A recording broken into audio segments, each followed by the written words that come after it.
السلام عليكم ورحمة الله وبركاته. خوتي المغاربة، كنتمنى من الله تكونوا بصحة جيدة. فزنا بشرف وانهزموا بقلة أخلاق. هذا هو الوصف الصحيح للدولة اللي منهك، دولة الكبرانات اللي كتحاول بجميع أو بشتى الطرق أنها تسب المغرب وتشتم المغرب.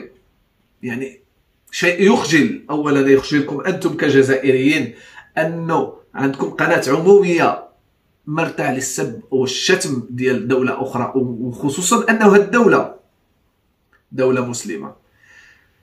مهما كانت عندك مع هذه الدولة من مشاكل، فهذا لا يعني ما يخليكش أنك تسب نساء هذه الدولة. الحمد لله ما نبغيوش ندخلوا في قصف المحصنات. كاين في أي بلاصة كاينة الدعارة، وإلا جينا نتكلموا على الدعارة عندكم حاليا بيوت مرخصة. ما نجيوش نهضروا، يعني ما نبغيوش ندخلوا في هذا الشيء لأنه ماشي أسلوبنا. فزنا عليكم بشرف.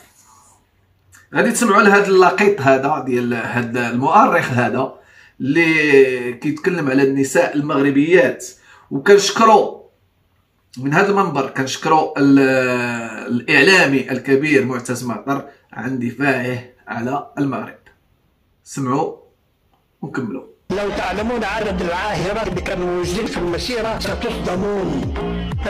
المغرب برجاله ونسائه أشرف منك وأشرف من كل من تنتسب إليه. المغرب برجاله ونسائه أشرف منك وأشرف من كل من تنتسب إليه.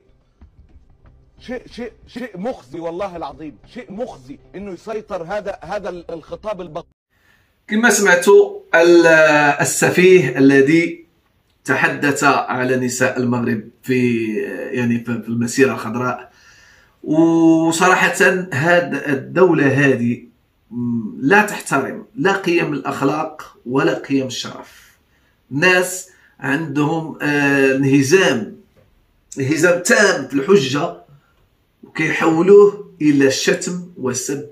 ما عندهمش الادله ديال انهم يولى الحوار، طريقه الحوار انها يردوا على المدونين المغاربه، ماشي حتى القنوات المغربيه ولا القنوات الرسميه.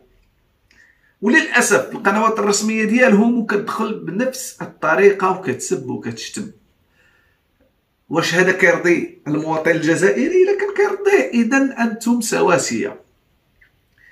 انكم دوله لا حجه لها، انهزمتم اخلاقيا، انهزمتم يعني خليتوا صورتكم امام العرب وامام المسلمين صوره سوداء، لانكم ما عرفتوش تواجهوا المدون المغربي. ماشي حتى القنوات المغربيه، فقط المدونين ما قدرتوش تواجهوهم، ما قدرتوش تربحوهم في حرب بشرف، فقط بالسب والشتم.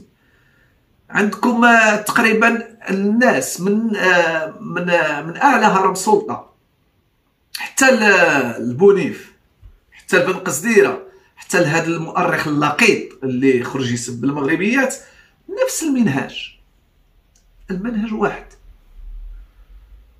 منهج السب والشتم. ما عندكمش قدرة أنكم تخرجوا بأدلة وحجج وبراهين. سقط القناع عنكم. للأسف هذا هو الشعب اللي حشرنا الله معه في الجوار. ما غاديش نعمر ماشي الشعب كله، ولكن الناس اللي كيوليو لهذا النظام هذا. للأسف ناس ما كيعرفوا قسم محصنات، ما كيعرفوا شرف ديال النساء، ما كيعرفوا حارب بشرف، واجه بشرف. الا جينا نتكلموا على الدعاره موجوده عندكم ومرخصه.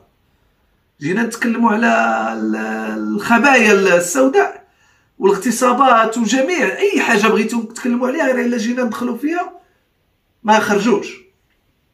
من اغتصاب ديال الموديليس ديال عارضات الازياء، من اغتصاب ديال الصينيين الفتيات الجزائريات، اي حاجه بغيتو ندخلوا ليها راه موجوده عندكم نتوما بالمصادر ديالكم.